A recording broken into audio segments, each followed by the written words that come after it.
game for the Bristleback, not having to go for any sort of magic resists. We can probably see him rushing a Crimson Guard with Darkseer getting a mech, and their mid-game teamfight, I think, will, at the current state, probably overwhelm Navi's by quite a bit, even though they have the Undying, which is very rare to say. But they just have a very mobile and tanky lineup. Like most of the time when you see Rubik and you're playing up against these heroes with high mobility like Weaver and fighting around Tombstone, you think the hero is going to be a bit too fragile, but just having that surge to be able to get in and out of the fights, and having Bristleback and even Visage, who can be a little bit more difficult to take down during the mid-late game, makes you pretty formidable. But I'm thinking for VP, what if this is a mid Bristleback? Because G has played it before. What if they last pick Slark?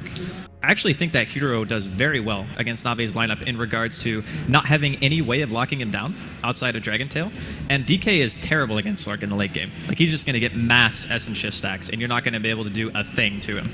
And he's very good with Iron Shell. Yes. I think he is my #1 best partner for Iron Shell. Slark is just godlike with that. I could definitely see that working. Well, Navi even think it's mid-Bristle. They just ban Jug. Yeah. So they definitely think it's G, yeah. And the Secret comes out. I think Jugger could have definitely been a good pick here as well, and they're going to ban her, so they're more or less certain that it is a support Undying. I was wondering if Navi would actually try to pull out the Chen here and run Undying as an offlaner, because Virtus Pro have pretty poor wave clear. Yeah, Iron Shell is not reliable. They have Fade Bolt, and Quill Spray takes time. So we could see Chen Dragon Knight in combination, and of course the Tombstone to push early towers. I think this could definitely be an approach, because as I mentioned before, I don't think they're going to win team fights, at least in the current state of the draft. So they either need to solve that problem, or they need to find just a different playstyle. And Chen is good at pushing before Bristle really comes online, and can also gank him in mid. I'm going to go for Beastmaster, however, so it is definitely support Undying Wyvern. Oh, nice. Silencer. Something new. Yeah, I mean, I think it's interesting to me because it's going to be position 1. Illidan's going to pick it up, which means normally when I see Silencer and a core roll, I think you want a lineup that can actually force the fight in a big way. Like, do I have any AoE lockdown? Do I have like a puck? Do I have some way of kind of making them fight around the silence? The alternative is, does the other team have to hard commit to the fight? So like, for instance, I guess Navi, they drop Tombstone, they throw out a Winter's Curse. Maybe you can silence off of that. But I don't know if Navi have the kind of team where a well-placed global silence is gonna like totally against some lives. But I still think it's fairly good. High damage output during the mid-game, and global can be utilized pretty effectively by some of the heroes that they have. So. And a core silencer tends to get pretty farmed, and then Glaives of Wisdom can actually shred Dragon Knight. Even with his high armor, it doesn't matter. So could definitely be interesting here. And also able to deal damage in Cold Embrace, which we should not forget. Like, obviously loses a big part of the damage, but still has some. And don't forget, Vacuum into Curse of the Silent. The combo. I mean, heck, just Vacuum into anything is the combo, right? But we can Vacuum into Quill Spray. Maybe the sickest combo that we'd ever seen in a Winners Bracket Finals here at Season 3 of the Asus RG DreamLeague. But we can go over the players really fast here. We'll start on the side of Virtus Pro. We're going to have G handling that middle Bristleback. Going to have Lil playing on his signature Visage, FNG, team captain / drafter. He'll be playing your Rubik, Illidan Stormrage, going to be playing the position 1 silencer. And then finally, we're going to have Full Boss playing on the Darkseer. And for Navi art style, we'll be playing as Undying together with Hvost on Weaver. We've got Soneko, surprise, surprise, on the Wyvern. Dendi will be playing Dragon Knight, and finally Funnick, as always, for Navi, will be playing the Beastmaster. So, interested to see how the lanes shape up from the beginning here, if VP get what they're looking for. I think if they can Darkseer one-on-one, well, basically any lane here is actually good for Darkseer. There's nothing that's really going to shut him down, so he's probably going to be very happy with the draft he's facing in the early stage. And no good zoning heroes, really, on the side of Navi. I guess ideally, if you're Navi, you want the Weaver to be in his lane. That's probably, like, the best bet. If you can't rely on your supports to zone the hero, then you want to put a core against them that can actually farm under pressure. And I think Weaver is maybe one of those choices. But as it stands right now, it seems like it's just going to be the dual offlane coming out from Navi. They're going to send the Weaver and the Undying up against what is going to be that Darkseer. So I guess that lane matchup will end up coming to fruition regardless. And then we're going to have DK versus Bristle mid, maybe the most uneventful lane in the history of Dota. They're just pretty much going to run at each other and try to farm it up. But I would say, to a degree, this matchup, does either team really look to gank this? Because I don't think they do. I think VP can, potentially, because Visage just has so much magic damage that destroys Dragon Knight in the early stage. Like, Dragon Knight has high armor when he gets points into Dragon Blood, but his base strength isn't that good. His strength gain, however, is very high, so you need to gank him on the early levels, but ganking the Bristle for Navi is going to be almost impossible with their combination of heroes, so I would definitely not expect them to do it now.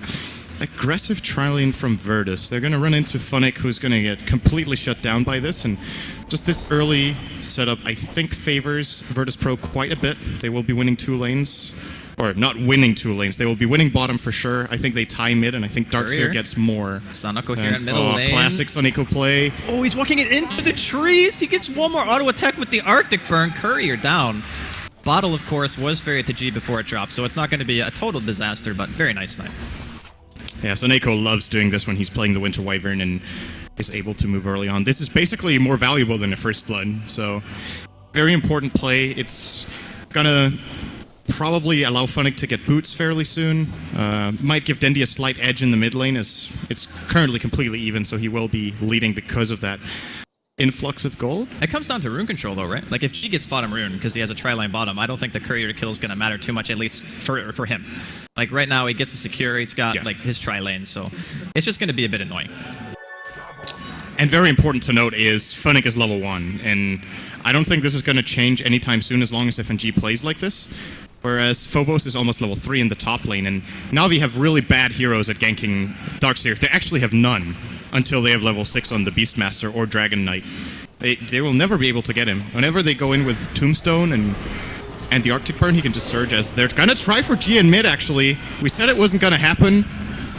It's happening, We were wrong. He is dead. Na'Vi draw the first blood, art style, picking up the kill, double damage, of course, helping tremendously in that regard. And what's cool about a gank like this is that there's no way VP are going to expect this either, because it's such an unlikely gank. Now, because they have a double damage on Undying and they get the perfect initiation like that, they'll definitely pull it off as NG, as well as the creep block! Oh wow! Oh my god, that was almost a disaster. Unfortunately, Lil was not in range to get a Soul Assumption or a Grave Chill. But actually, just want to point out, Visage, a very nice hero to have Mango on. We don't see Visage played so much these days, but he is one of the heroes that has a very low cooldown, very high mana cost ability in the laning stage, and Mango is basically another free Soul Assumption, so very nice. So you're saying that most heroes getting like 5 mangoes isn't a legit starting build? Only on Medusa, if you're against a very hard lane. Just keep. I'm just keep making sure. It's got no cooldown, right? You That's just true. keep your mana shield going. You're actually invincible with that build. It's pretty good. Confirmed.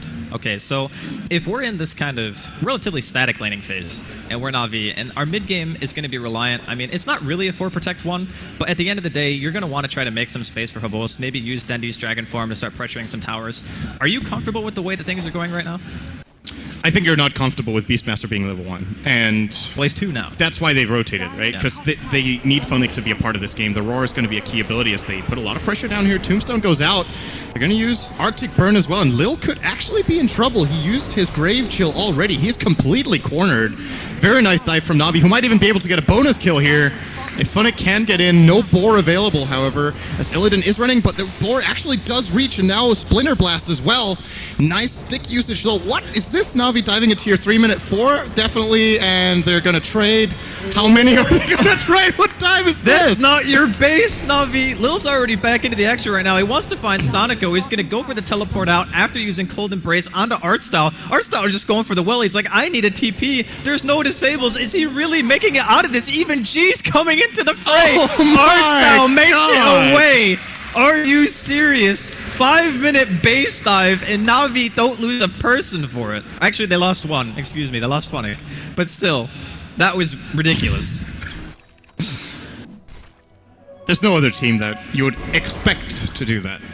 It shouldn't come as that big of a surprise. Artstyle on strength support hero means dive tower. I mean, they dove multiple towers. Wasn't even just one. They're like, yeah, tier 2, whatever. Tier 3, it's not so bad. You know, just dive, buy TPs from the enemy well, less than 5 minutes in. It's standard play. But I think both of us were kind of in agreement before this game even started that we'd be looking... Oh, middle lane, yeah. Dragon Tail, Tombstone's dropped on top of that. Arctic Burn with a Splinter Blast doing quite a bit of slow. And G just can't walk off. Not tanky enough. Na'Vi get another kill. It's a killing spree for Artstyle. Yeah, VP just not ready with the defensive TPs. I think that's a kill they can definitely avoid with a TP on Rubik. Maybe even Visage coming in there could have saved him, as Phobos needs to be a little bit careful top. He does have a bottle, however, so might actually try to turn it on Phobos. As, wow, he's taking quite a bit of damage here. Yeah, he can't really afford to use time lapse burn. He was eating a double shell for quite some time, had to use his time lapse very early in that engagement, but still a lot of pressure being focused here on this middle lane from Na'Vi. Artstyle is going to grab himself an Invis rune here bottom. At the very least takes it away from FNG, and I think both of us kind of underestimated the killing power on this middle. Oh, I've seen this movie before. The last 2 times G did die. There's no Arctic. This is the boring sequel with... Boring Strikes Back, slowest death NA, or EU, I guess, in this case. Die Hard, no death. Well, so Na'Vi have forced quite a bit of reaction out of VP. Like, their supports are starting to rotate around. That means that Funnick is getting a little bit of lane relief. He's halfway to level 5 now. He's starting to recover. They even want to go for Illidan here. Splinter Blast, immediate teleport reaction from Illidan, will be able to save him. It was a very, very nice reaction. I guess teleport scrolls are MVP right now for both teams. Just teleport away if you're getting chased down. That is a really good counter to Navi's lineup right now. Yeah. Which is probably something that they could have avoided one of the, or at least one, maybe 2 of the previous kills with just having a TP. Even on G, whenever Dendi starts with Dragon Tail, he could just TP after. And these ganks would not be successful for Na'Vi, but yeah, they've managed to get a couple of kills early. And putting them in a pretty good position now. What's funny? He's level 5, we've got 4 on Wyvern, and 4 on Undying. Level 7, or 7 minutes in, that's probably what Na'Vi were looking for so far, even though they're behind in XP. That's actually interesting. With a 3-kill advantage, they're behind in the XP, but I guess they are committing like multiple heroes to rotating every single time. Dendi, in the meantime, he's going to pop his ulti, just dealing some damage to the tier 1 mid. Will VP be able to go for the deny here? It's going to get pretty low. They'll most likely expend the glyph, but I think with the couple of supports missing on the map, the VP are not going to want to try to defend this. Tombstone from Artstyle. Want to definitely secure this last hit for Dendi. He'll get it. 50 CS on Dragon Knight minute 8 in mid is actually very, very high. Yeah. Of course, he has got a lot of help, but still, it's a very good start. This hero does not do well when played from behind if he loses in the mid lane. Definitely not the case this time around. As we haven't been talking too much about Phobos, who has been out farming Quost quite a bit, and that's just the nature of this kind of lane. He shells the wave, and then he can also just farm the jungle at the same time. So we're looking at a very fast mech for Phobos, and should be a very valuable item against a Na'Vi team that definitely is looking to fight and will not have a mech of their own in the upcoming fights. Yeah, and I actually think that it's so good to have a team like Virtus Pro when you have to deal with that Weaver as well, to have a couple of heroes at least who can just TP away from the Weaver, be able to teleport in, shell the wave, just counter push. You don't really have to worry about Phobos that much until a little bit later into the game. And as you said, he's not really farming at the same rate as the Darkseer in the first place. So with that time that they can buy, hopefully they can recover a little bit on G, because right now, I mean, he's still farming CS-wise roughly the same as Dendi, but with the ganks that he's received, he doesn't really have much. Well, you need to consider that quite a few of his CS just then were Ancients, so yeah, got a lot of extra gold out of this stack, but it is to be expected, of course, that he does grab that.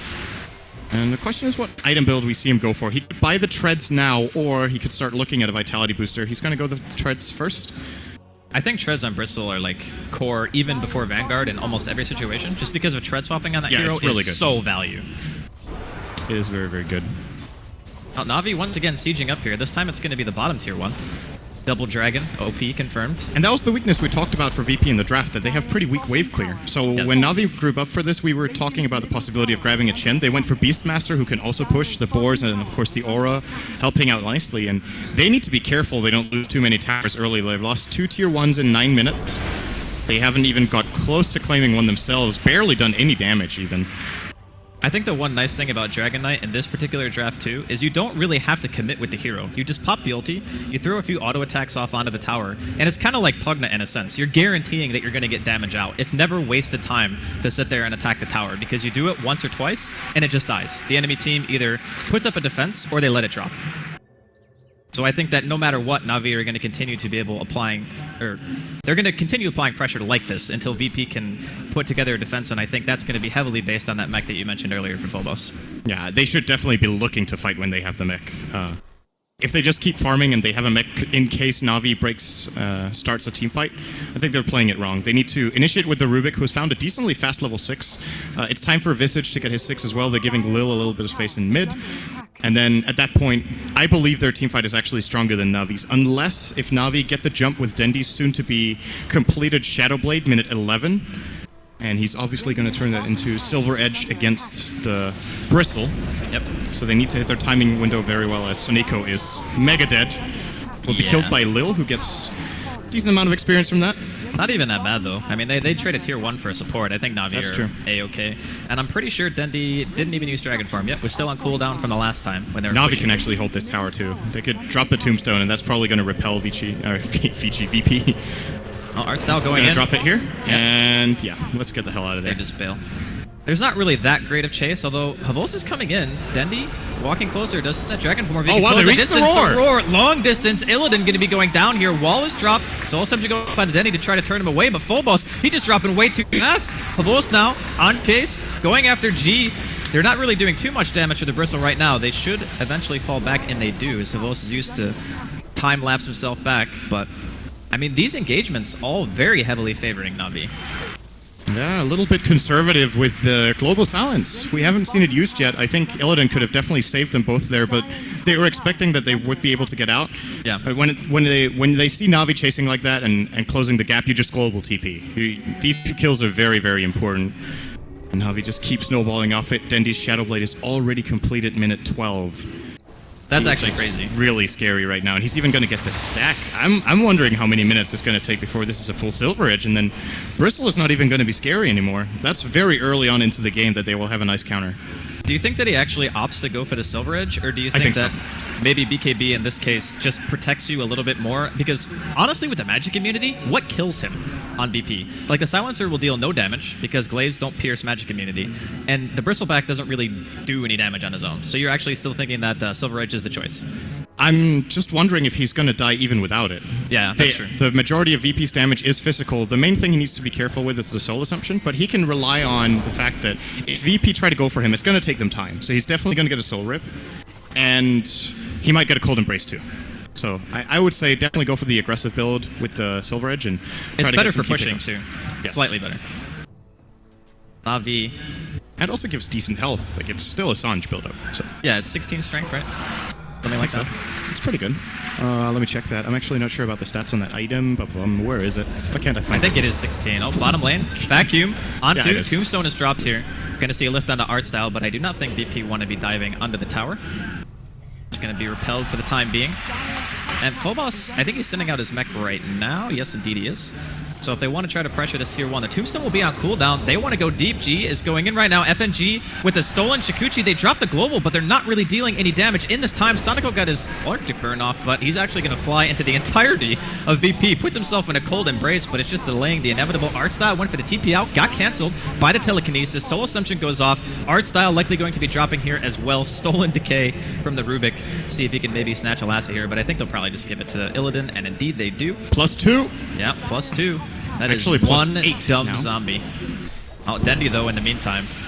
Yeah, Pressure Navi are into getting tier a 3. decent trade again. They might defend their bottom tier 1 even with a couple of good TPs, and they got a tier 2 top, so I'm going to say overall that trade even.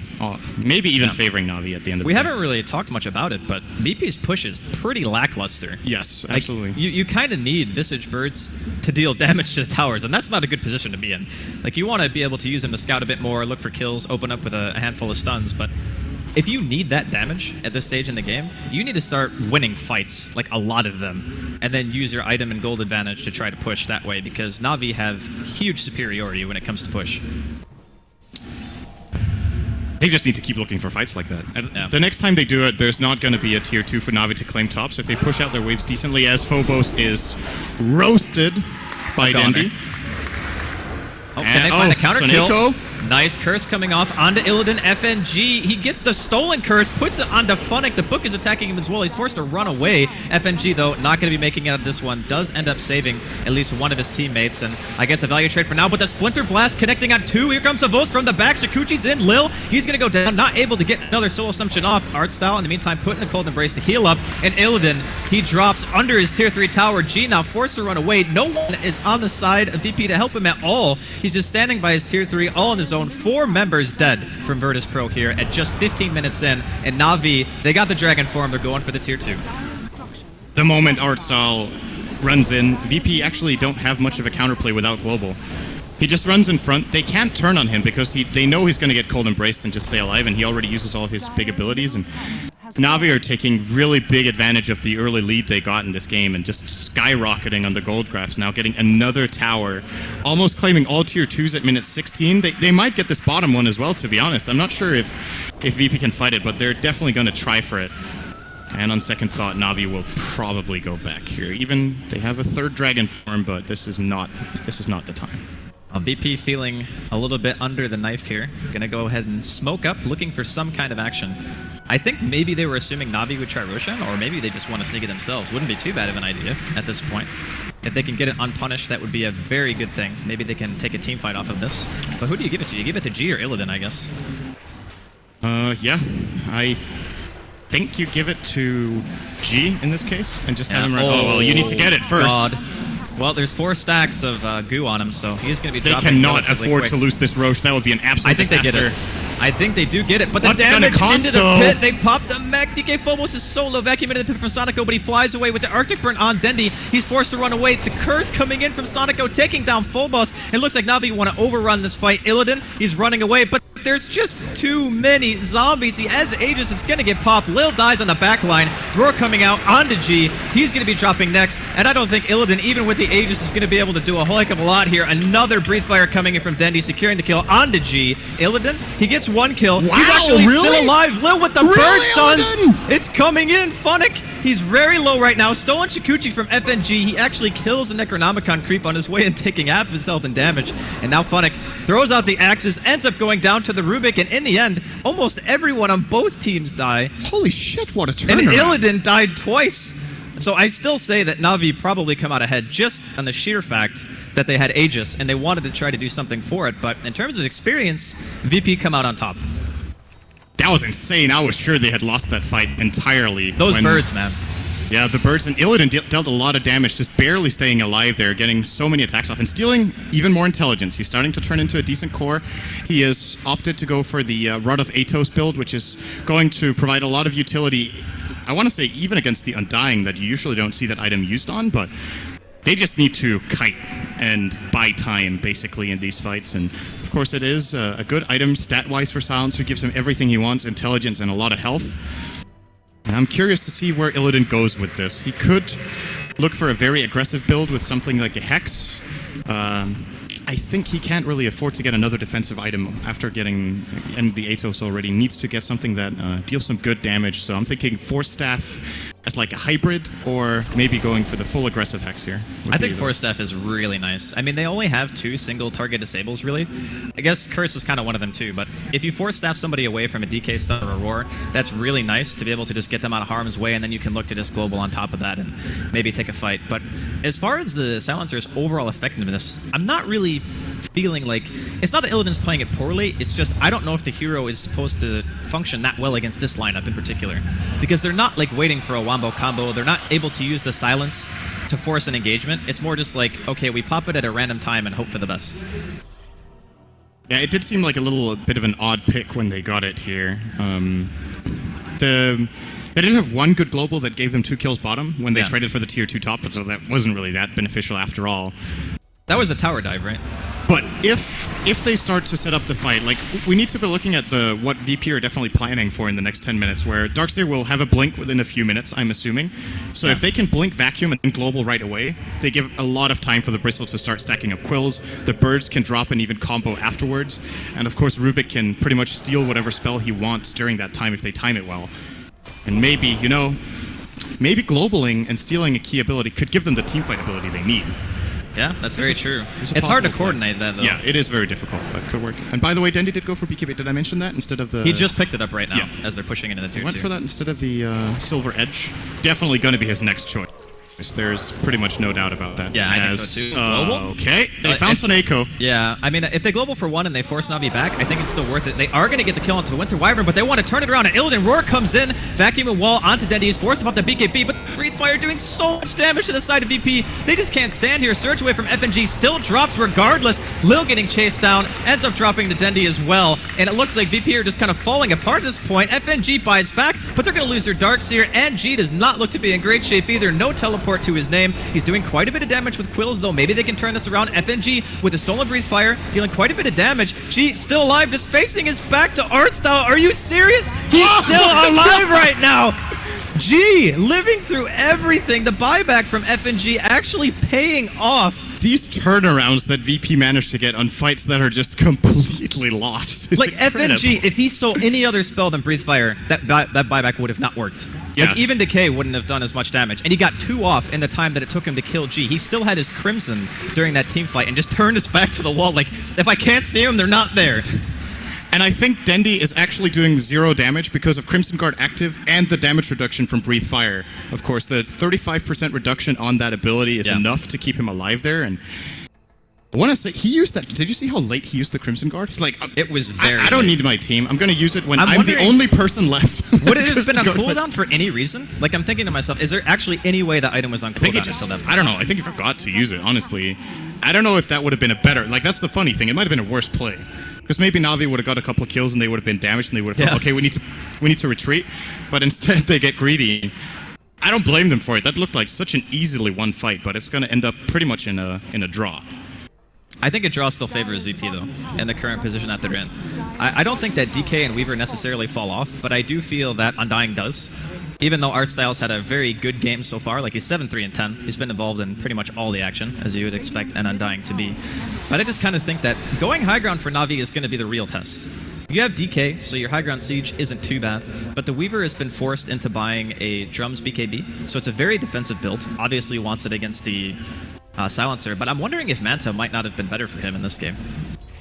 Like, just as a kind of hybrid item, you get the Yasha and the Orb, it gives you some stats, you get good tankiness from it, and it's not really like VP can burst you in any way.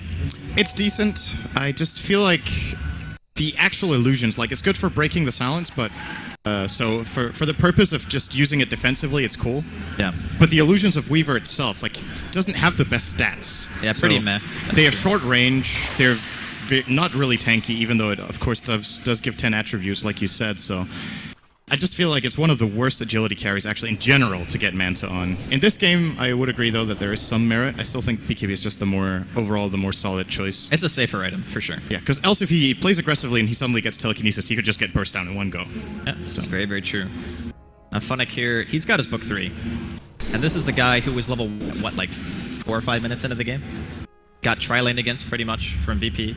And now he's 23 minutes in, he's got his book and halfway to Blink Dagger. That's going to be his next choice.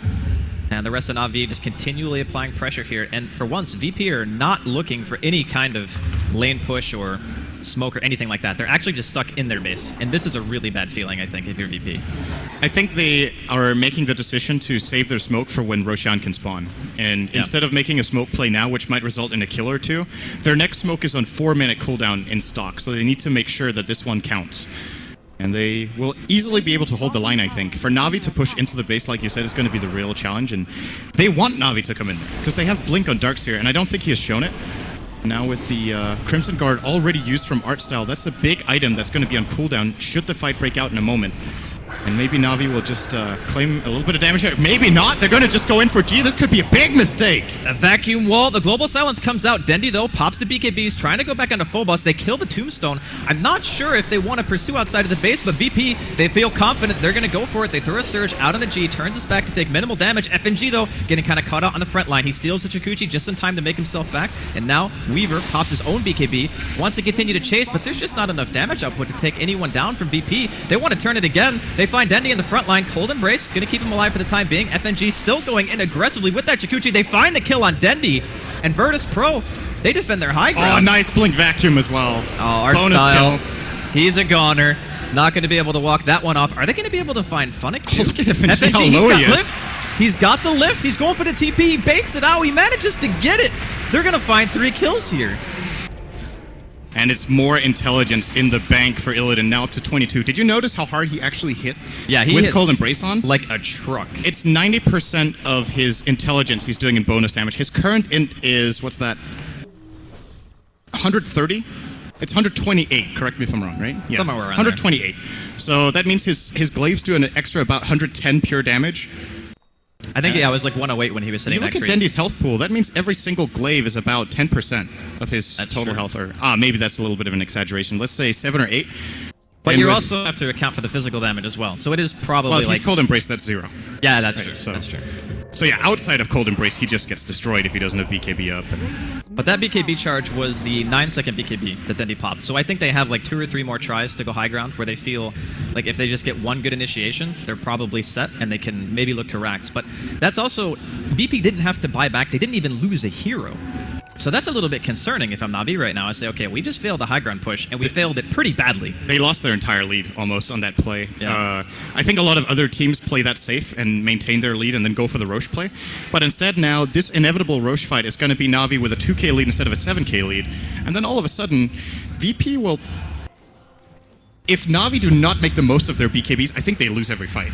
The Tombstone gets destroyed by the Bristleback as well as the Visage as expected.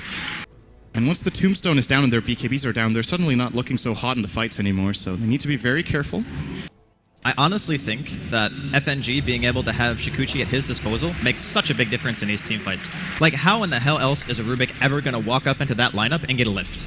Like, he would just evaporate otherwise. So the fact that he's been able to utilize that spell so effectively in these fights has made a huge difference. Like, between him and the Darkseer, they get 2 bonus kills, and that team fight where I guess they kind of threw out a Winter's Curse onto the worst target.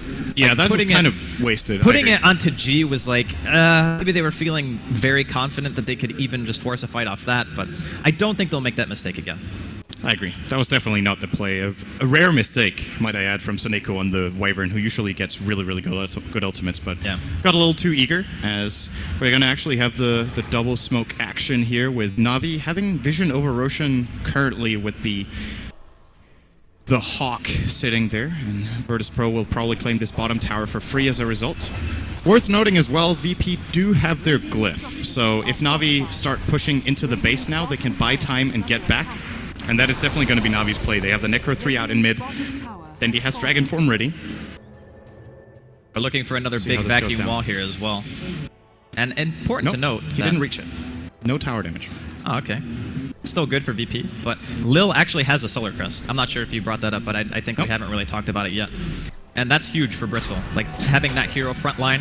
He picked up a Crimson, he's got his SNY, and he's sitting on 1,700 gold. So G is actually getting to the point where he is a pretty big threat. And speaking of threats, Navi right now... I think VP are going to be too late. That double damage Yeah, on Dendi making the world of difference. But maybe with the bird birds? drops, they're buying time. And should the Roche fall, I think VP are still interested in fighting, to be honest. Yeah, the Tombstones are down, though. This is a very, very scary engagement if VP want to go for it. They feel confident. They get a 3-man vacuum into a wall. The Global followed up. Double BKB from Navi. They want to turn and fight. A little bit of damage being dealt to Dendi's just FNG getting here. He can't ridiculously stand. blown up here. The curse comes out onto Lil. The roar coming out as well onto G. Funnick, though, getting lifted. Fight so far seemingly going kind of even here. FNG going to be the first one to drop. Double kill coming out from a Boast. He time-lapse. He's still up half HP. G dropping inside of the river. It's too many zombies. The damage output from Navi. It should be enough with another Dragon Tail. And VP maybe biting off a little bit more than they can chew. They did get the Aegis off of Boast in the meantime, so they might have to buy back on their Bristleback here. The important part is, can they defend high ground? They did force out the Dragon form from Dendi. They did so much damage to Dendi, but the Soul Rip from Artstyle, that burst heal really saved the fight. If Dendi dies early there, I think they overrun Navi, but keeping that key hero alive allows them to extend the fight long enough to take it over. And more than likely, obviously oh, wait a minute, they don't have creeps in the base, so might not be able to Yep. claim this tower. Now they do get There creeps we in, go. so they will get it. Can they get Rax, though, is the question. Buyback is available on Bristle. Can you actually buy back in this situation, though? I feel like if you do, and Navi just keep fighting and win one more fight, you just lose double racks, and then that's even worse. They're going to expend their glyph for it. Illidan getting forced back here. He's going to kill the Necronomicon, takes quite a bit of damage from it. One vacuum goes off. Melee racks drops as well. The Tombstone in the back line, keeping Virtus Pro back. They do not want to engage into this at all. It's going to be a free set of racks for Navi, and they'll be able to walk away. And yeah, and that Roche Pit fight, by the way, as we talked about, the Tombstone, they did choose to fight into it. It took so long. Like, I think VP got surprised with how long was left on the Tombstone duration. I wonder if they saw it there. Did they actually have vision of the high ground at that point? They had the birds, but they might have not been able to see that area. I think they didn't see the Yeah, Tombstone. I think they didn't actually know it was down. And that won the fight. If there's no Tombstone in that exact spot, I think Navi get overrun easily, but the Tombstone Zombie is doing so much work for them there. Now claiming the one lane of Rex is going to put them in a very comfortable position where they've just claimed back more than the entire lead they lost earlier. Pretty good swing, not too shabby. And also important to note that influx of gold allows Dendy to get to his Silver Edge, which is huge. And he has another double damage in his bottle. And a big item for Kvos suddenly getting the Daedalus. And Blink for and Winter Blink Wyvern. Dagger for Wyvern. Very good item on this hero, of course, mainly for setting up the Winter's Curse, but also just good for staying at bay and being able to come in at the right time. Blink Cold Embrace, of course, a play, and the Blink Splinter Blast for chases, also very nice. Just all in all, great utility item for that hero. I'm really kind of thinking that blow that Na'Vi just dealt to VP, that was very, very harsh. Like, coming back from that, they didn't have to expend any buybacks, but they lose the Roche fight, they lose Rax. Very important items come up on 3 of the heroes of Na'Vi simultaneously. They're going to smoke up here. They know this is an opportunistic time. They have a huge advantage in terms of net worth right now. I think maybe 1 or 2 good fights, and Na'Vi could potentially just go for the double Rax. I think they're going to win with just 1 good fight. I'm not sure how many buybacks VP have right now, but their heroes seem fairly low on gold. None on Silencer, none on Rubik. I think even Visage will not have enough right now. Nope, 17 short. So Lil will be getting that now with 1 CS here. This does get it there. But yeah, Na'Vi are definitely not going to be scared. And the key hero right now for VP is Illidan. The global needs to land at the perfect time. Last time, it forces out 2 BKBs, but there's still so long duration for Na'Vi that it doesn't really matter as long as the heroes just get to reset and re-go, which they did. So the challenge for VP is probably to try to force out BKBs with a vacuum, and then seeing if they can follow after that and then global. I actually feel there's still some merit to globaling just for the Beastmaster and Sonico at this point, because Roar and the Winter's Curse are still very good teamfight utilities. Oh, they're going to go on G again here. Winter's Curse coming out. Roar onto Illidan. The Tombstone is dropped as well. Huge teamfight coming out. Vacuum hitting on almost everyone. Dendy standing inside the wall. His Illusion is dealing so much damage to his own team. They're trying to just walk it off. Havos in the base. In the meantime, with his BKB pop just running past, going towards the well once again, will pop the time lapse to put himself back to safety, but or maybe not. Just gets bursted down immediately. BKB now off on Dendy. The Atos doing some work, allowing the team to catch up. They want to chase this out. Artstyle has a gem in his inventory, will be giving it to Virtus Pro, and all of a sudden, Na'Vi not feeling so hot. Phobos is chasing down Sonico inside the river, pops the Glimmer Cape, almost vacuum up onto the high ground there. Very, very close. And Sonico, he's going to blink his way into the woods, not going to get scouted out by Phobos. But that fight, that was the vacuum wall that we needed. A little bit of a Thor moment. Yeah. Crazy dive from Hvust going far in, but yeah, I agree. I thought, like, when I saw that vac wall, it seemed super laggy for me as well here. It's this weird server issue. It felt like they were BKB'd but still got vacuumed. That was really weird. Like, there was a delay between, like, some ability usage there. It's just some issues. I don't think it's the, like, it's, to me it seems like a server thing, because it's happening to us as well, and everything else is running very smoothly, and there's just been some weird issues these last couple of days with the Valve servers. I believe Cyborg Matt put out a tweet last night explaining what could be causing it, and they might not have resolved it yet. Right? Yeah, and of course that is very unfortunate in that kind of situation where it's really about being very clutch with your usage of individual abilities there, and just a half a second of lag when you're fighting into global silence can make the world of difference. Yeah, definitely. That fight though, I gotta say, Winter's Curse again on G. Like, is it actually worth it? If you're from Na'Vi right now, what is your perspective on dropping the ult on him? Was it just because Illidan was nearby? Maybe that was the intended target and you just wanted to go for him? I think so. I also think Na'Vi just want to force the fight to start, because if they don't do that, then they run the risk of having VP get the perfect initiation where they get to, like, let's say Rubik gets to have a telekinesis and the global, and then during that telekinesis they might kill a key target, and then all of a sudden it looks really bad. Instead, if Na'Vi force it with the curse, they know that at least 1, and in that case 2 key heroes cannot counterplay immediately, and well, it still wasn't enough. I don't think, once again, that was the curse play. I think it's better if they can get the curse onto, maybe in that case, the Silencer, but I don't know if he was in reach. I think he might have seen an opportunity to catch Illidan, which is the disabled portion. Such a big item, by the way. Yes, this is huge. And BKB on G. I feel like this game is almost back to even. Sure, you're down a lane of Rax, but 34 minutes in with this hero composition, very easily pushing out the lane with Ion Shells, with Birds, Bristleback taking no damage from dealing with it either, and only a 5k lead for Na'Vi. Not sure it's enough. They're probably going to need another Roche to take advantage here. And you know, a lot of the time when people talk about the Shivas, they put a lot of emphasis on, of course, the active, the blast, which slows down heroes' movement speed and, of course, deals a decent amount of damage. But looking at Navi's lineup, the attack speed slow negates Beastmaster's aura. I think it's actually a 1-to-1 negation. It is. It's 45 attack speed from the aura. Pretty close. It's also 45 on the Shivas. That's 40. It got buffed. Did it? I think 2 patches ago to 45. So. Oh, okay, yeah, it is. You're right. All right. So Beastmaster's aura is a non-factor as long as DK Phobos is in the middle of the fight, and that is huge when you're playing against Weaver Dragon Knight. Yeah, I think the biggest thing too is if you're going into a team fight right now and you're trying to go high ground against BP, your BKBs are also getting shorter as well. So every single time you fail a fight, it's like, okay, well, we have a 5-second window now, almost. I mean, Dendy's BKB is 6 seconds, but soon it will be 5. And if that's the case, is 5 seconds really enough to win the fight that hard? We're assuming in this later game phase is past 35 minutes, you're going to be having buyback on multiple heroes. I think going high ground is going to be like the bane of Navi in this game. I actually think that VP might have the stronger team fight lineup right now, even with a 6k deficit. As you pointed out, what are the BKBs down to? 7 on Frost, and Dendy's is 6. Yeah. That's probably enough right now. So when Global, if they use Global to force BKBs, that means the three other heroes for Navi use almost the entirety of the BKB charges staying silenced. It's a 5-second Global right now, soon to be 6 when he hits level 16 on Silencer. And then if Navi BKB that, then when it ends, I think unless Khvost can find a key kill with his BKB charge, Navi are going to get overrun. The Tombstone is starting to get really weak now. This is when Undying starts to fall off. The main scaling, of course, is Flesh Golem, which stays relevant the entirety of the game for the damage amp. But VP have the tools.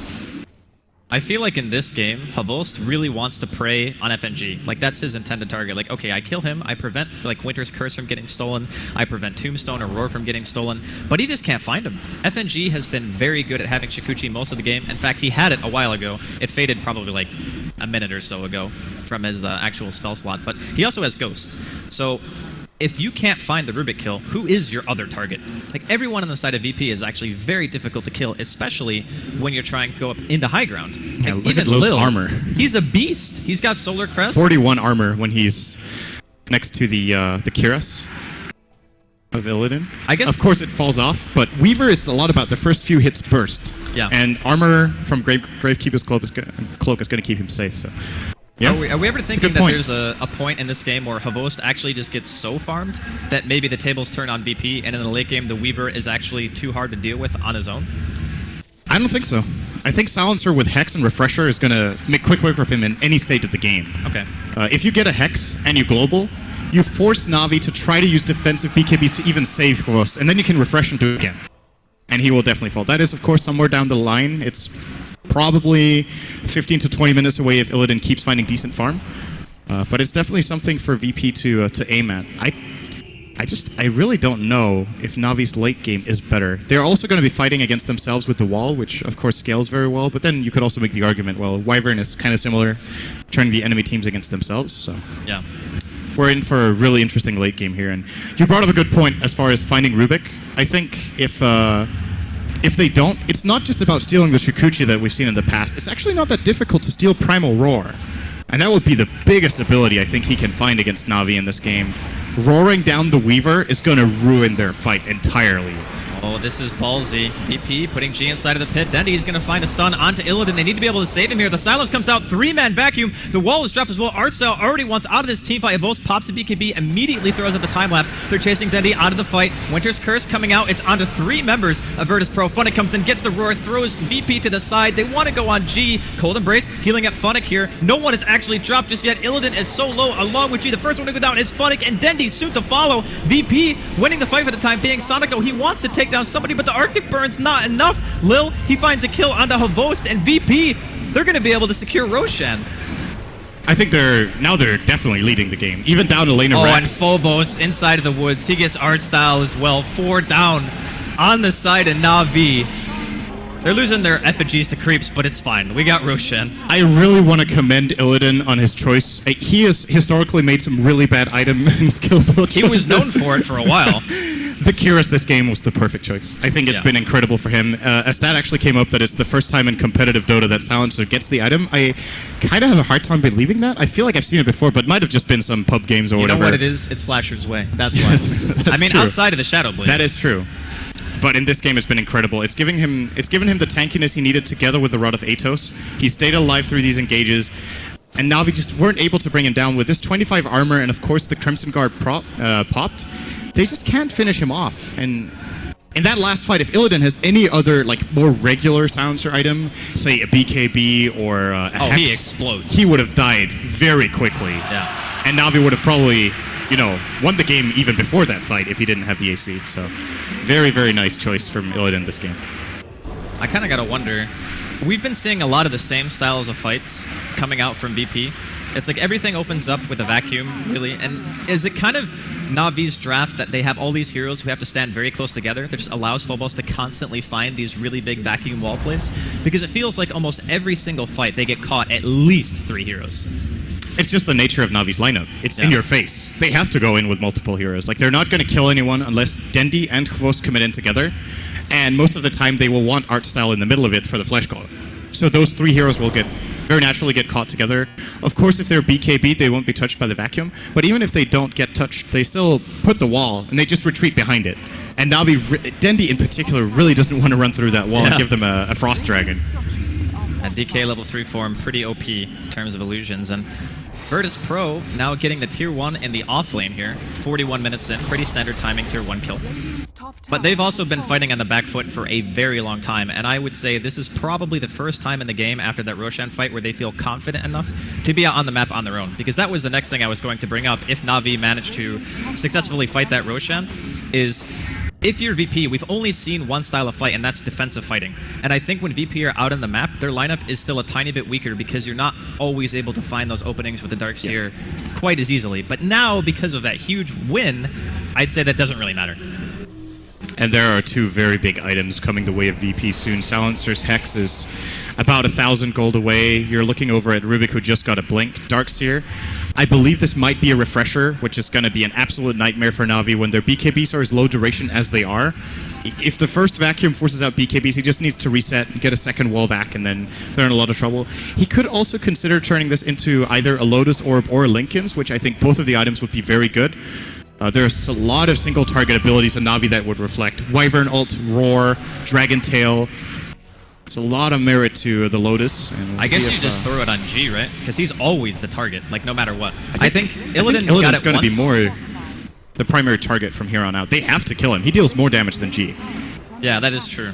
But in the Roshan fight, it was on Illidan, right? But most of the other times it's been on G because they were trying to go high ground. So I guess it's a bit easier to find Illidan if you're fighting open field fights and not like pushing into enemy base. Dire's bottom tower is under attack. That is true. Some reactions coming out from both teams is Virtus Pro are going to teleport back to defend the rat of Havost and, of course, Dendi. And Havost is making his way towards Butterfly. That's still a fairly big pickup. I just haven't really felt the presence of the Weaver so much this game. Like, sure, he does a lot of damage, but I really think his biggest issue is, again, not having those supports that you want to be able to feed on. Like, that's kind of what Weaver excels at the most, in my opinion. Absolutely. It's, Weaver is not really that good of a hero for cluster fights. Yeah. And that's what every single fight in this game is. It's incredible for skirmishing and split pushing, but we're not seeing that kind of game. And the issue he has is with his item build, you're looking at his tankiness and his armor. It's great that he has a BKB, but it's down to 6. He's got a lot of damage with Daedalus as well as Eagle Song, but until he gets the evasion coming out from the Butterfly he's building, he's got 13 armor. The Visage alone can force him to time-lapse in 3 seconds. He just uses the Solar Crest aggressively and puts 3 birds on him, and Frost cannot sustain that amount of damage. And it removes all of his freedom in the fights, and that's not counting the fact that now Silencer has a Hex. And of course, the Rubik Lift is always a threat, so... I think if they catch out somebody with a Hex, that hero is just dead to rights. Like, there is absolutely no way you can live through that. Just the damage that Illidan does alone. He hits for 210 base, on top of having 188 int on Glaives. So he's going to be hitting you for well over 120 plus extra damage on top of that pure. I'm not sure what Na'Vi are meant to do now. Do they just delay for a very long time, hope that maybe you can pick up like your Butterfly on the Weaver, maybe even get his own Assault Cuirass, just to try to counteract the mass amount of tankiness on the side of VP? Because I really don't think he'll ever be able to build enough pure damage to make a difference. I think the key item to get for Na'Vi is Force Staff, actually. Okay. So that they can counteract the Hex play. Soneko does have the gold for it right now, after, of course, going Blink into Glimmer. And the thing is, usually the Glimmer plus Cold Embrace renders a hero almost invulnerable, but the pure damage obviously still goes through. So what you can do is you can encase someone, and you can actually Force Staff the Ice Block, or you can Force Staff the Hex out. And it's very surprising to see in a game like this, where it's so much about who gets the jump and how they reorganize themselves in the fight and reset and re-go, that neither team has picked up a single force. I think for both teams, even 45 minutes in, it's a very valuable item that they should definitely consider. Even Lotus Orb is really good. I mean, the Force Staff is a cheaper option, right? And you can use the Lotus Orb to dispel the Hex too, so you have some merit there. That is very true. They could get that as well. Yeah, I think this is one of the few games where Lotus Orb is actually good for both teams. But either way, Na'Vi still pressuring the map. Just an experienced team realizing that they can't just go on the back foot after losing 1 or 2 fights. And they're managing to keep VP contained for the time being. That top racks being down is helping them pretty significantly in this case. Oh, Soneko almost getting caught out here. He gets spotted out by the birds. He's actually just going to get lifted. The bird positioning too strong. Phobos with the Shiva secure. And that is 322 gold going their way. Nice. Sorry, I couldn't help it. I saw it and I was just like, all right, I gotta I'm down with the dank memes. Yeah, it's true. He needed exactly that bird positioning to kill him. And it's actually not an insignificant spell steal from FNG. His range with Arctic Burn, he gets, how much is it? 575 attack range in addition to 600.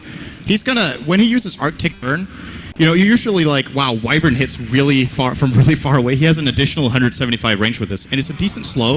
He can cast it very safely and slow down heroes, and it scales into late game. It's percentage based, so yeah, on your very current health. Yeah. So if you throw out auto attack on Art Style and Dendy, and that's all you do with the Arctic Burn, still value. Or even like Funnick, for example. The damage is real. On this tier 3 tower, by the way, they hit really hard. The Tombstone has already been thrown down, so if they choose to dive on this, Chi looked like he wanted to go for the Tombstone hit, but he's going to decide better of it. Doesn't want to put himself in harm's way too much. Still has what did he steal? BKB. He got the Dragon Form, not too shabby. Yeah, if he can hit the tower once or twice, it's not bad. Global Silence comes out. Illidan wants to go in, throws out the Hex onto Dendy. He's going to force him back up to the high ground. Illidan just does not care at this point. He is getting focused, though, pretty heavily. He's got the cheese. Not going to be able to pop it in time. Na'Vi gets 1 kill. They're turning it around on G. Very late BKB usage. They're going to lose 2.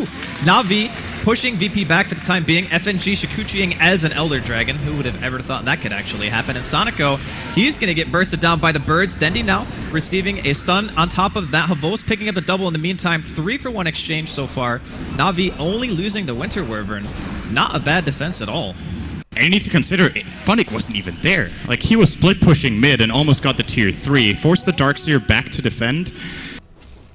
And that's the bigger thing. Like, with Darkseer rotating back to base, they lose their Shivas, they lose their wall that was never used, and the wall has been such an integral part of their team fights. That global from Illidan was just really underwhelming. He hexed the Dragon Knight and they wanted to go for it, but they couldn't follow through. The rest of the team weren't really in position, and then any sort of misplay like that has really dire consequences for VP. Well, they do have triple buyback. I'm not even sure if Na'Vi are going to be able to make them spend it. Just dropping that wall defensively means that Na'Vi don't really have the opportunity to push high ground.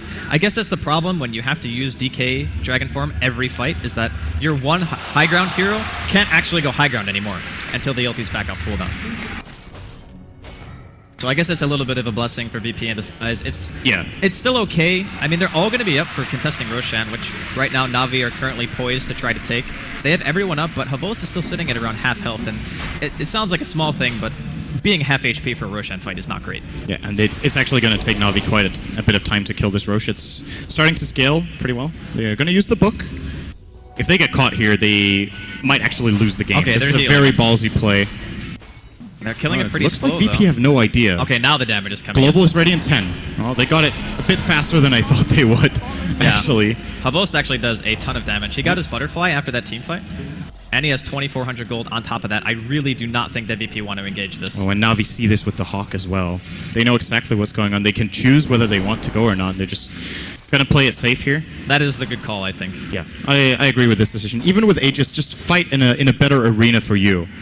Want to point out as well, Na'Vi sitting on both Vlad's and AC in a cluster fight game like this, having the extra 10 armor on everyone and of course the damage aura as well as lifesteal is incredibly important. I don't know if Lil going for a plate mail here is the right call. I think he's going to turn it into a Lotus Orb, but I would have liked to see him get a Vlad's for the team. I do believe they don't have one, right? I'm not. No, they do not have They one. do not.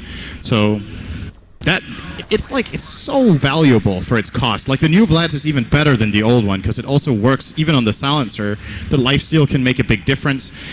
And now this is challenge number 2 for Na'Vi. Take 2 on the bottom lane. Will they be able to pull it off? Who's that? Dendy's far away. If VP go for this, this could very well give them a very good fight. Yeah, I don't think they want to do this, though. They're definitely realizing now, hey, Dendy's not here. We probably shouldn't try to go high ground against this team. Just a little bit too scary at this point in time. And they did reveal the smoke that they both came out from FNG, so they had a pretty good idea that the rest of them were there and in position just in case anything went down. But both teams backing off for now. It's a very tense game. I'd actually say this might just be the closest game we've seen so far. I agree. And I was expecting a very action-packed game out of these two teams clashing. It's only been, I mean, I'm saying only 1 kill per minute. Yeah. But it's been so many fights after all. Like it hasn't been a slow game with a couple of big fights. It's been just a lot of fights where multiple heroes die, but never really, or a couple of times, I guess, a lot of heroes, but the others have had like 1 or 2 casualties and teams have retreated, so.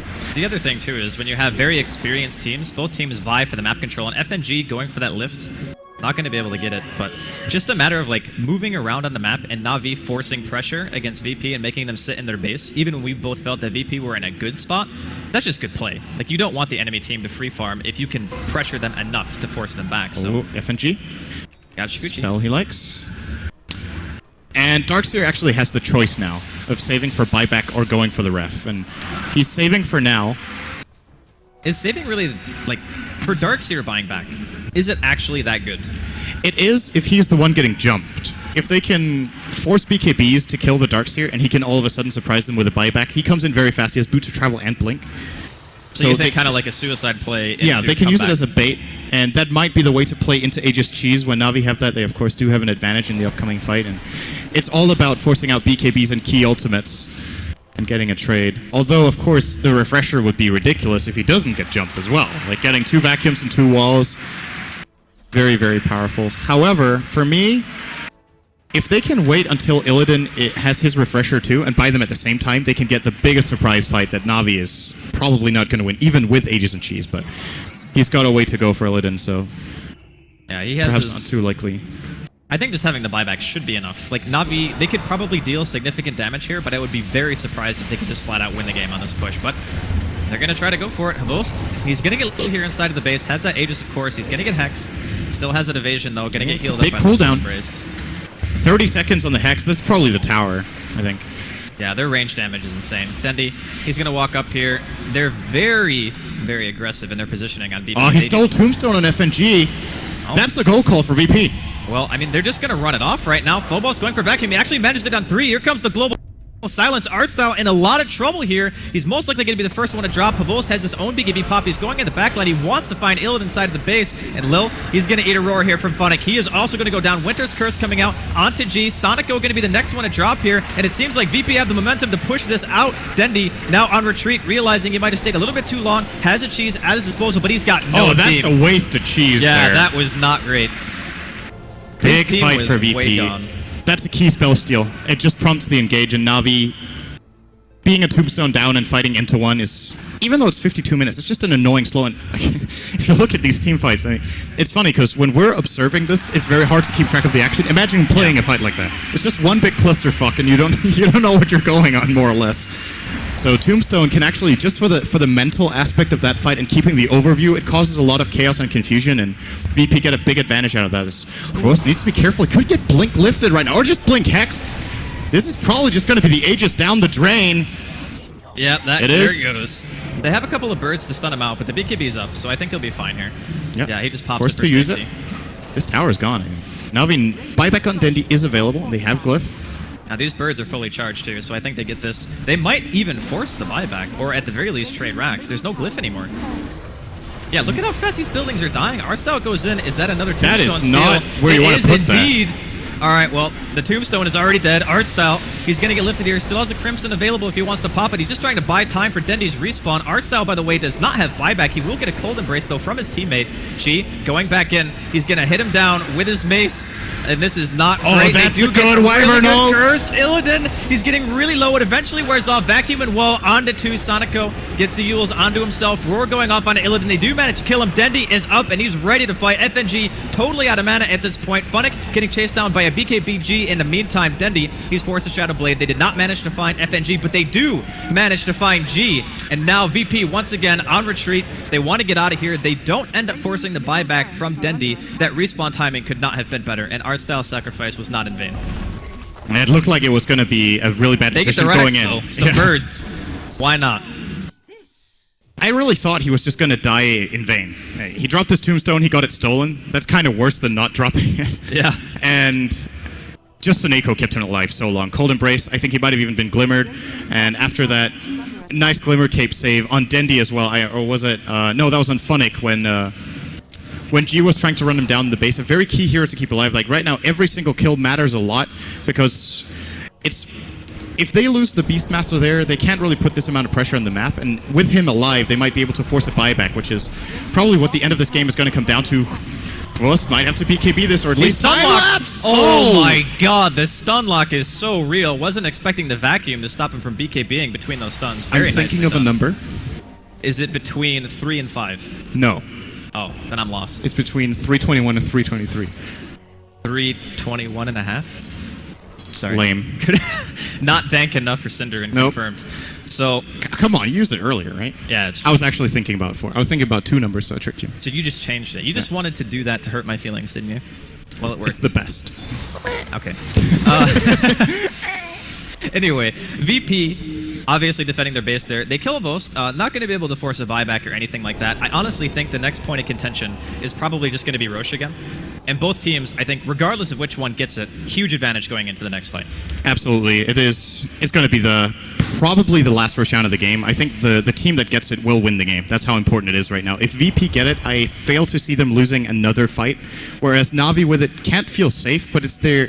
I don't think they can actually siege high ground without it at this point. They really need the Aegis in order to do anything aggressively. And well, they're going to have to wait for it. Now, for the time being, Virtus Pro trying to get that map control back on their side, while Funnick is counter-pushing top lane. It seems like both teams are going to probably stick together for the most part, just because, like you mentioned earlier, solo kills are so important. Like, forcing one extra buyback can just be the make or break in your game. VP, in the meantime, they do secure that tier 2 in the safe lane. All right, I want a stat on how many times this has happened. E-Blade on Rubik. I mean, it's legit. That you is- can sit in a good position with Shikuchi and Blink. You E-Blade the curse target every single time. Yes, And it they is just- an incredible item. You don't see it.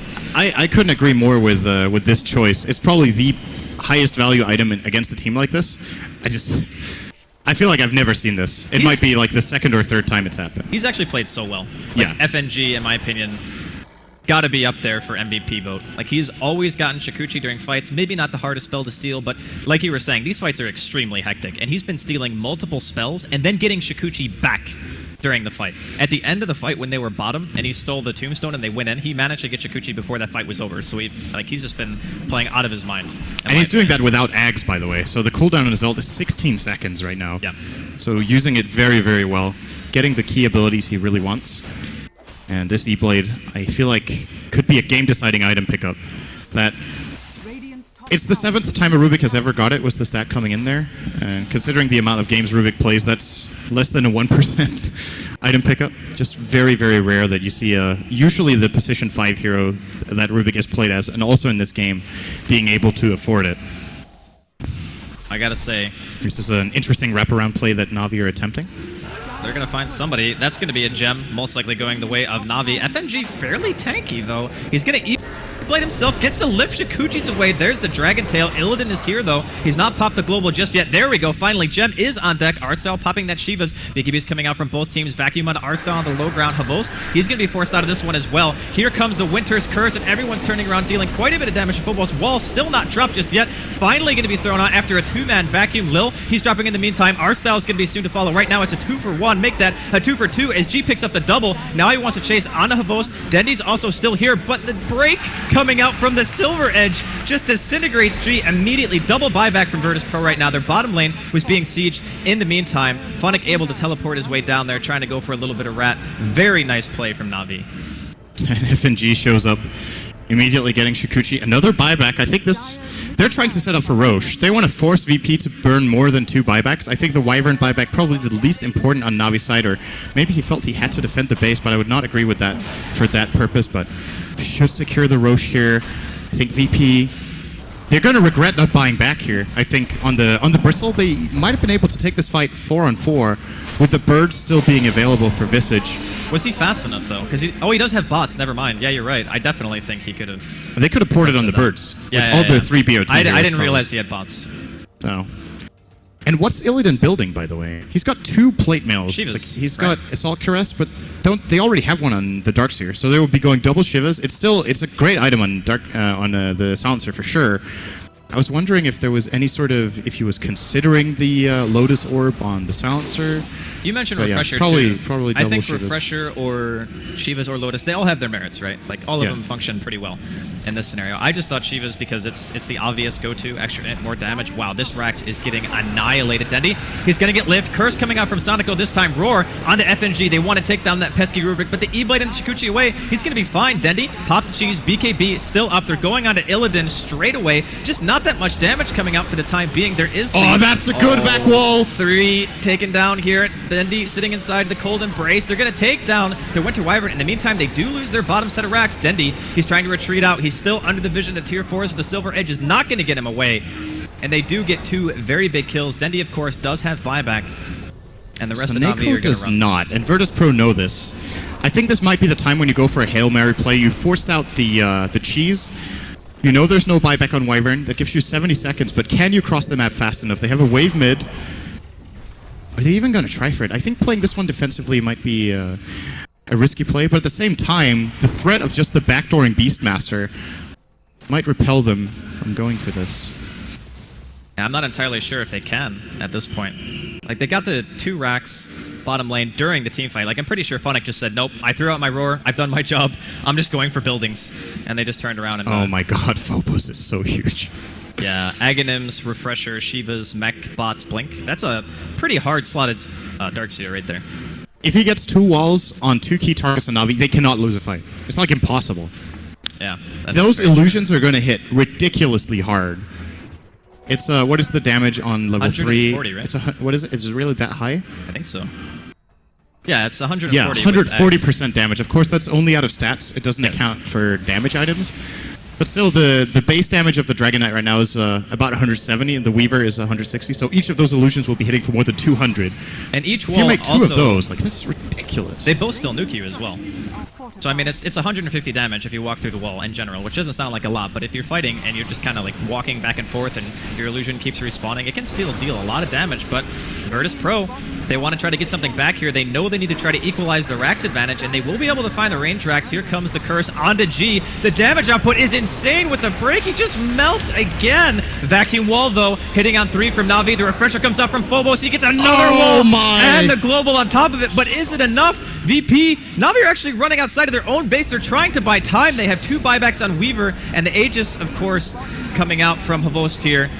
Immediate buyback from Artstyle. Dendy is going to be dropping as well. He's going to be forced to buy back. It's a triple kill coming out from the Dragon Knight and Havost. He dies again. That's another buyback. The 2 walls are still standing. Virtus Pro is sieging the racks right now. They need to try to get this melee racks. Here comes Funnick. He gets the roar. Illidan going to be in trouble. FNG trying to make his way out on top of that. G comes back in, gets the bash into the Abyssal Blade onto Funnick. He wants to get somebody before he drops, but he can't. There's no buyback on the Bristle or the Silencer in this case. This game is insane. Like, how often do you actually see a successful double wall on 3 heroes with 2 vacuums, and then they buyback on 3 heroes with an Aegis. They killed like 9 heroes there. They killed 9 heroes. Everyone loses. I mean, obviously. But VP lose the game. Yeah, but VP lose. I mean, that was. Everyone loses, but VP lose. I don't even know what to say. By far the craziest game so far that we've seen here at the Asus RG DreamLeague Season 3 LAN Finals. I don't even... What is Dota? Yeah, this is absolutely a crazy game. Both teams really delivering. This is, of course, gonna be the end of the game. There's almost no hope for VP for holding. They do not have key cooldowns. They have 2 cores on the sidelines. They're gonna do their best. Phobos is going to get cursed. Style low. Phobos, he's gonna be dropping here. They might not be able to take down the Undying, and this could be the beginning of the end. He's gonna get frozen up here. Yule's on a Sonico. Good game, well played. Game number 1 goes the way of Navi. And I gotta say, I mean, no matter who wins that game, you gotta still feel like that game was close. Like, at the end of those types of games, you've obviously played in those situations before. Mentally, are you frustrated, or do you feel like, okay, we made a handful of mistakes, we can